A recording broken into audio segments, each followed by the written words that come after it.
여러분, 솔직히 말씀드릴게요. 지금 가상화폐 시장에서 일어나고 있는 일들을 보면서 이런 의문이 들지 않으세요? 왜 전문가들은 항상 좋은 소식만 이야기할까? 정작 중요한 리스크나 진짜 속사정은 왜 알려주지 않을까? 내가 모르는 무언가가 뒤에서 벌어지고 있는 건 아닐까? 사실 대부분의 투자자들이 이런 불안감을 갖고 계실 거예요. 뉴스에서는 연일 신고가 소식만 나오는데 정작 내 계좌는 왜 이렇게 초라한지 말이죠. 특히 최근 트럼프 당선 이후 암호화폐 시장이 들썩이면서 많은 분들이 지금 들어가야 하나 말아야 하나 하는 고민에 빠져 계실 텐데요. 하지만 정작 언론에서 다루지 않는 진짜 이야기들이 따로 있다는 걸 아시나요? 12월 한 달 동안 무려 21억 달러가 움직였습니다. 이더리움 현물 ETF의 누적 순이익이 2배로 급증한 건데요. 그런데 여기서 정말 중요한 건 따로 있어요. 같은 기간 동안 개인 투자자들의 청산 규모는 8억 9천만 달러를 넘어섰다는 사실입니다. 즉 기관들은 사들이고 있는데 개인들은 털리고 있다는 뜻이죠. 이건 단순한 우연이 아닙니다. 지금부터 여러분께 알려드릴 내용은 대부분의 암호화폐 유튜버들이 절대 말하지 않는, 하지만 여러분이 반드시 알아야 할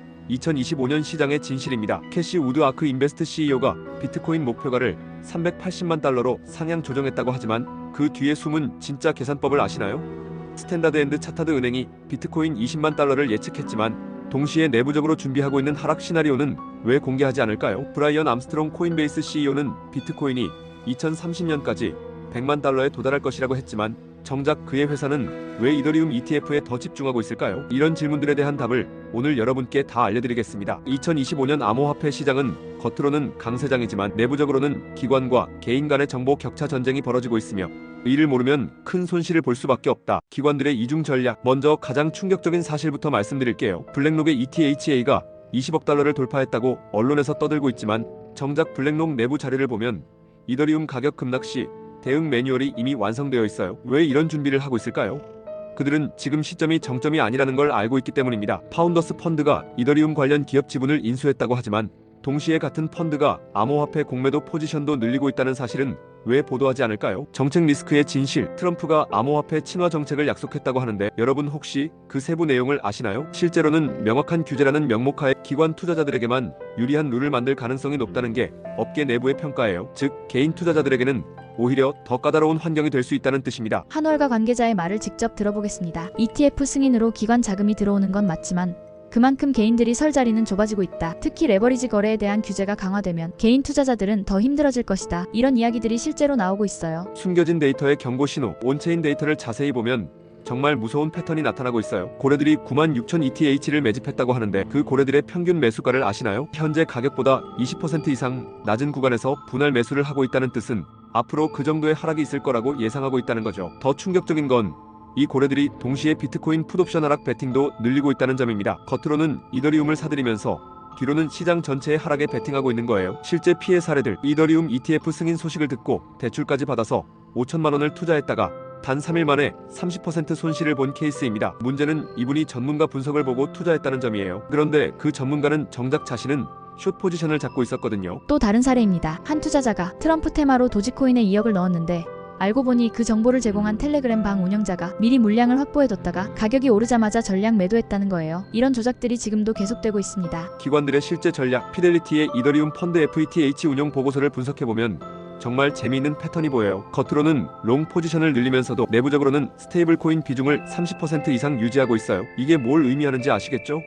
언제든지 현금화할 준비가 되어 있다는 뜻입니다. 블랙록도 마찬가지예요. ETHA의 유입 자금 중 상당 부분이 실제로는 단기 차익 실현용 한원이라는 내부 분석이 나오고 있어요. 여러분, 이런 상황에서 가장 중요한 건 바로 자산 보안입니다. 큰손들의 조작과 해킹 위협이 동시에 다가오고 있어요. 해외에서는 개인 지갑 탈취 사건이 급증하고 있고 국내에서도 피싱 사이트를 통한 자산 도난이 끊이지 않습니다. 고정 댓글과 프로필에 검증된 보안 지갑 정보를 남겨뒀으니 반드시 확인해서 여러분의 자산을 지키세요. 규제의 이중성. SEC의 폴 애킨스 신임 의장이 암호화폐 확장을 지지한다고 하는데 실제 그의 과거 행적을 보면 대형 금융기관 중심의 규제를 선호해왔어요. 즉 기관들에게는 문을 활짝 열어주되 개인 투자자들에게는 더 엄격한 잣대를 적용할 가능성이 높다는 거죠. 실제로 최근 몇 개월간 미국에서 개인 대상 암호화폐 광고 규제가 강화되고 있고 레버리지 거래 제한도 논의되고 있어요. 업계 관계자의 증언입니다. 기관들은 이미 2025년 하반기 대규모 조정에 대비한 매뉴얼을 완성했다. 문제는 개인 투자자들이 이런 정보에 접근할 수 있는 창구가 거의 없다는 점이다. 정보 격차가 점점 심해지고 있어요. 알트코인의 함정. 솔라나, 리플,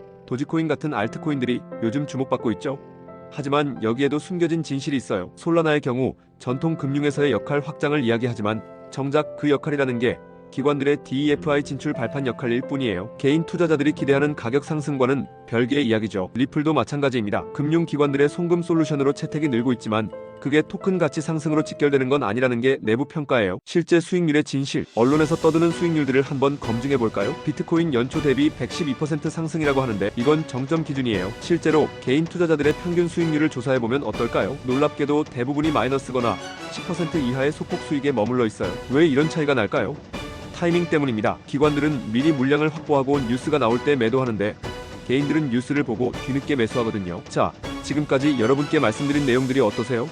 충격적이시죠? 하지만 이게 현실이에요. 2025년 암호화폐 시장은 표면적으로는 강세장 분위기를 유지하겠지만 내부적으로는 더욱 치밀하고 복잡한 게임이 벌어지고 있습니다. 번스타인 애널리스트들이 비트코인 20만 달러를 예측했지만 그들이 준비하고 있는 하락 시나리오는 8만 달러까지의 조정입니다. 비트코인 스위스가 18만에서 20만 달러를 전망했지만 동시에 극심한 변동성 구간이라는 경고도 함께 발표했어요. 즉 상승과 하락이 모두 극단적으로 나타날 가능성이 높다는 뜻입니다. 그렇다면 우리는 어떻게 대응해야 할까요? 첫째, 절대 빚을 내서 투자하지 마세요. 기관들과 달리 우리에게는 무한정 버틸 수 있는 자본력이 없어요. 둘째, 정보 출처를 다양화하세요. 한 곳에서만 정보를 얻으면 편향될 수밖에 없습니다. 셋째, 감정적 거래를 피하세요. FOMO하는 투자는 기관들이 가장 좋아하는 개인 투자자의 심리예요. 넷째, 분산 투자는 기본입니다. 한 바구니에 모든 달걀을 담으면 안 됩니다. 다섯째, 그리고 가장 중요한 건 자산 보안이에요. 아무리 수익을 내도 해킹당하면 말짱 도루묵입니다. 2025년 중반까지는 전체적인 상승 기조가 유지될 것으로 보입니다. 하지만 그 과정에서